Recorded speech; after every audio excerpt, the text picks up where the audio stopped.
Exactly. Just like in those ghost stories. 8 paths converge in a wood. Beside them an old house is stood. If you dare to go inside, not a soul will greet your eye. But if you take a closer look, there may be something you mistook. A candle flickers to and fro, yet there is no wind to make it so. What is its secret? What could it mean? In this wood, where mystery screams. Ooh.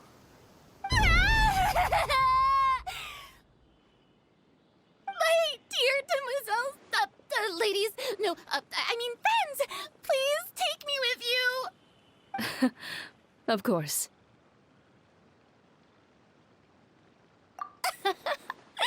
Gotta say, Farina, you are really quite the character. By the way, did I hear you mention that Clorand used to work under you? Then you must have also been a leader at some point. Well, that's, all in the past now. Besides, being a leader is hard. It wasn't the right job for me. I prefer how things are now. I can come and go as I please, and get to enjoy the sweet taste of freedom. I see. Well, you've certainly picked an apt place to relax. Xiaoying Village is an exemplary choice. Only the best. And I've learned a lot, too. Thank you so much, Miss Hu Tao and Mr. Zhongli. It's fine. You've thanked us more than enough already. The next time you're in this neck of the woods, I'll treat you to some dim sum in the city. Dim sum. Is that some kind of Liyue term for snacks or desserts? They are a part of it. It's basically a table full of as much tea, sweets, and good company as you can manage. Oh, so it's basically a tea party. Sounds great. Make sure to order the winter melon cake and the lotus flower crisp. They're so sweet and delicious, Paimon knows you'll love them. Ooh, okay. I'll be looking forward to it then. Wait, but didn't you guys say you were here on vacation? How come you're all going home empty-handed? Of course I am. I bought tons of fun things to bring home with me. A kite, a parasol, a little tin frog that jumps. Oh, and a stuffed toy of a mythical beast. Clorand is the one who didn't buy anything for herself. So all you're bringing back with you is that tea? And some tea-flavored hard candies. They're for Sigewin. Clorand isn't much of a shopaholic. Well, one of us has to practice restraint. Hey, I'm hardly reckless with my Mora. I'll have you know, all the purchases I made today were well within my budget. Me? Oh, well, I bought some tea, of course. I just had to try all the varieties recommended in the Steambird. Other than that, just some bits and bobs, you know. A little bit of this, little bit of that. They should all be things I can use, I think.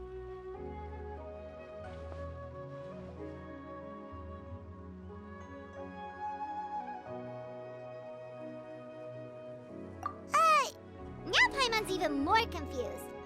If you bought that much stuff, where did it all go? Into one of Linny's magic packets? Oh, actually... Monsieur Neuvillette took them with him. Oh, so that's what happened. Wait, what? Why did he take them? He's not hoarding treasure, is he? That's quite the imagination you've got there, Paimon. Monsieur Neuvillette just saw the amount of bags we had and offered to take them back for us. I felt a bit bad at first, but, I really did have a lot of stuff. He even offered to deliver my gifts to the Fortress of Meripede for me once he's done with the day's work.